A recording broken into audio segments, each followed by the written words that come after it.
વડોદરા જિલ્લાની કલેક્ટર કચેરી ખાતે દર મહિનાના ત્રીજા શનિવારે યોજાતી સંકલન બેઠક આજે જિલ્લા કલેક્ટરના અધ્યક્ષસ્થાને યોજાઈ હતી। આ બેઠકમાં શહેર તેમજ જિલ્લાના ધારાસભ્યો, જિલ્લા વિકાસ અધિકારી, નિવાસી અધિક કલેક્ટર હાજર રહ્યા હતા, જેમાં ધારાસભ્યોએ પોતાના મત વિસ્તારના વીજળી, આરોગ્ય, શિક્ષણ તેમજ રોડ રસ્તા અને ગટરના પ્રશ્નો રજૂ કર્યા હતા। આ તમામ પ્રશ્નો સાંભળી જિલ્લા કલેક્ટરે વિભાગીય અધિકારીઓ જે વિભાગના હોય તેમને આ પ્રશ્નોના ઝડપી તેમજ સમયમર્યાદામાં નિરાકરણ લાવવા માટે સૂચના આપી છે।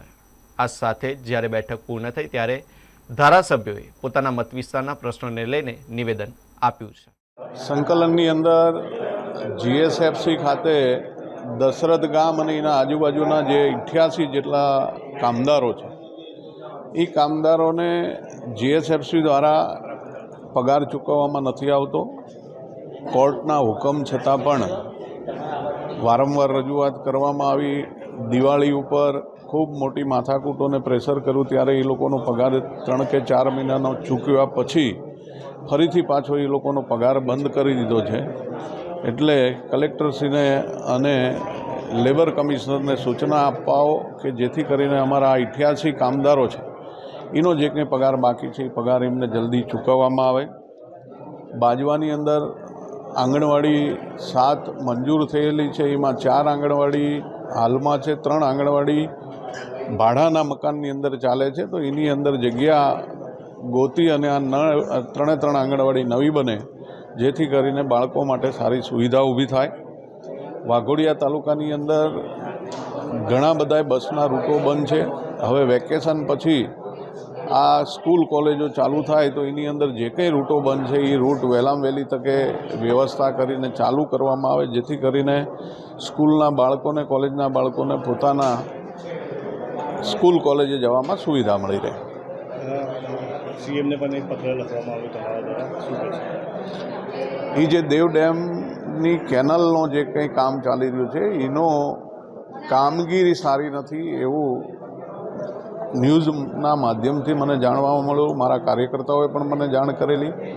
એટલા માટે આપણે અગાઉ પણ એજ્યુકેટિવ એન્જિનિયરને આનો લેટર આપેલો કે ભાઈ આની ગુણવત્તા ચકાસો અને ગુણવત્તા ચકાસ્યા પછી જો ખરેખર કામ સારું થયું હોય, ગુણવત્તા બરાબર હોય તો જ આનું પેમેન્ટ ચૂકવવું, નહીં તો પેમેન્ટ ના ચૂકવવામાં આવે। તેમ છતાંય મારા ધ્યાન ઉપર આવ્યું છે કે અધિકારીએ કોન્ટ્રાક્ટરને અમુક પર્સન્ટેજ પેમેન્ટ ચૂકવી દીધું છે। એના માટે થઈને હું સરકારશ્રીની અંદર અને આજે સંકલનની અંદર પણ આ પ્રશ્નની ચર્ચા થઈ છે કે આની અંદર જે કોઈ અધિકારી ઇન્વોલ્વ હોય એની ઉપર કડકમાં કડક કાર્યવાહી થવી જોઈએ। ની અંદર સાવલીની અંદર મંજૂર થયેલી સરકારી આર્ટ્સ એન્ડ કોમર્સ કોલેજનો એક મુદ્દો હતો કે જેની જમીનની ફાળવણી અત્યારે બહુથા રાધનપુરા ખાતે કરવામાં જે પ્રોસિજર ચાલી રહ્યો છે એ જે ગઈ વખતે પણ એનો વિવાદ હતો એ વિવાદનો આજે સુખદ અંત આવ્યો છે। મેં ડેસર તાલુકાની શરૂઆત અને સાવલીનો એન્ડ એ બે વચ્ચે જગ્યાની માગણી કરી છે અને એ જગ્યા માટે પણ આજે લગભગ મને એવું લાગે છે કે હવે એનો નવેસરથી પ્રોસિજર થઈ અને Savli arts and commerce college એ ડેસરની નજીક જ બનશે જેનાથી 3 તાલુકાને લાભ થાય।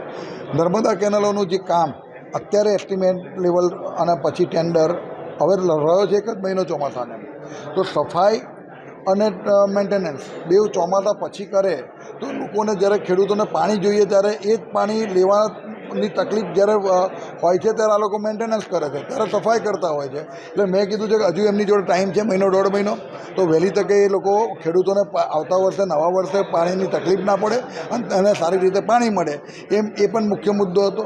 સાથે સાથે અન્ય મુદ્દાઓ પણ જ્યારે આજે વીજ જોડાણો જે લોકોના એસ્ટિમેન્ટો ભરાઈ ગયા છે અને એસ્ટિમેન્ટ ભર્યા પછી પણ હાલના તબક્કે કેટલાય ટાઈમથી એમના વીજ જોડાણ આપવામાં આવ્યા નથી, તો એને પણ આ જ મહિનાની અંદર એ લોકોને જેટલા લોકોના એસ્ટિમેટ ભરાયા છે એવા 150 થી 200 લોકો અરજદારો છે, એમના ખેડૂતોને એ વીજ જોડાણ મળે કે જેનાથી એ લોકો આવનારા સિઝનની અંદર એ લાઇટનો લાભ લઈ શકે અને પાણીનો પ્રશ્નનું સોલ્યુશન આવે। અનેક પ્રશ્નોની ચર્ચાઓ થઈ છે।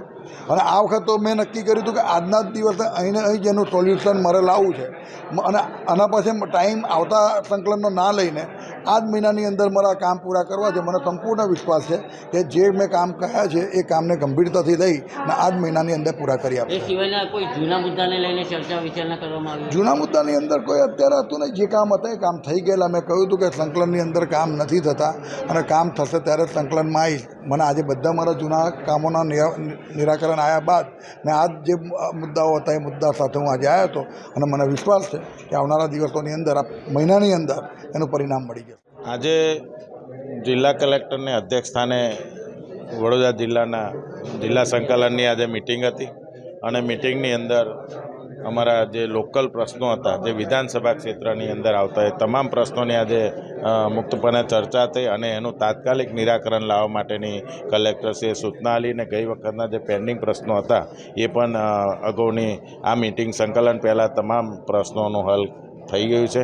એવી જ રીતે નર્મદા કેનલના પ્રશ્નો હતા, એવી નર્મદા નિગમ સિવાય MGVCL અને DGVCL જે મારે વિધાનસભા ક્ષેત્રમાં લાગે છે એની અંદર પ્રી મોન્સૂનની કામગીરી અને જે ખેડૂતોને કંઈ પણ નાની મોટી તકલીફો હતી જે ઇલેક્ટ્રિસિટીની એ બાબતે અને ગામડાઓની અંદર અવારનવાર વીજ પુરવઠો ખોરવાના જે પ્રશ્નો હતા એ પ્રશ્નોની પણ મુક્તપણે ચર્ચા થઈ છે અને તમામ પ્રશ્નોનું હલ કરવામાં આવ્યું છે.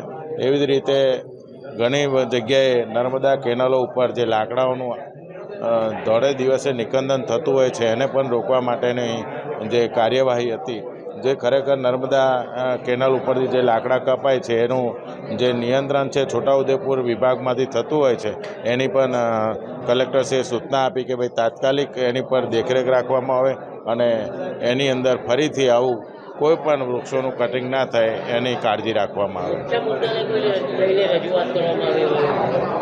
મુખ્ય મુદ્દા તો ચોમાસાની અંદર જે નર્મદા કેટલી જગ્યાએ કાંસો ઊંડી કરવાની, કેટલી જગ્યાએ અમારે ભૂખી કાંસ છે એ વારંવાર એની અંદરથી 3-4 ગામો એવા છે કે આપણે એને કેસડોલ આપવી પડે છે પૂર આવવાને કારણે, પાણી વધારે આવવાને કારણે.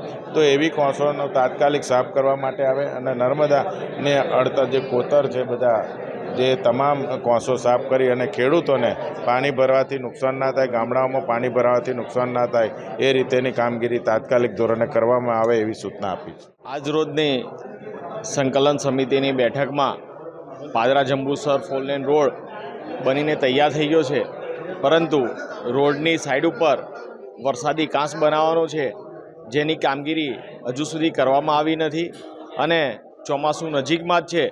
તો આ કામ વરસાદી કાંસનું એ તાત્કાલિક ધોરણે હાથ ધરવામાં આવે જેથી કરીને વરસાદી પાણીનો યોગ્ય નિકાલ કરવામાં આવે તે માટેની વ્યવસ્થા કરવા સૂચના આપવામાં આવી છે.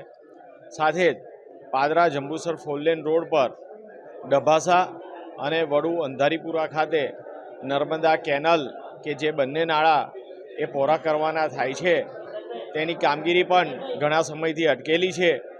નર્મદા કેનલની પરવાનગી લેવાની બાકી છે, એ પ્રોસેસમાં છે, તો તેની પરવાનગી વહેલી તકે આવી જાય અને આ નાળા પહોળા કરવામાં આવે જેથી કરીને ટ્રાફિકની સમસ્યાનું નિરાકરણ કરવામાં આવે. સાથે જ પાદરા વડોદરા રોડ ઉપર જે ટ્રાફિક જામની સમસ્યા થાય છે તેના માટે હાલ જે કામગીરી કરવામાં આવી છે તે કામગીરી પૂરતી નથી.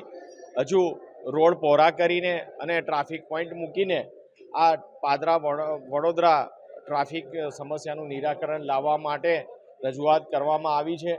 તેમજ પાદરા તાલુકાના પાવડા ગામ ખાતે કોઈપણ મોબાઈલ નેટવર્કની કનેક્ટિવિટી નથી, તો એના માટે BSNLને રજૂઆત કરી છે અને વહેલામાં વહેલી તકે પાવડા ગામે મોબાઈલ નેટવર્ક ઊભું કરવા માટે રજૂઆત કરવામાં આવી છે.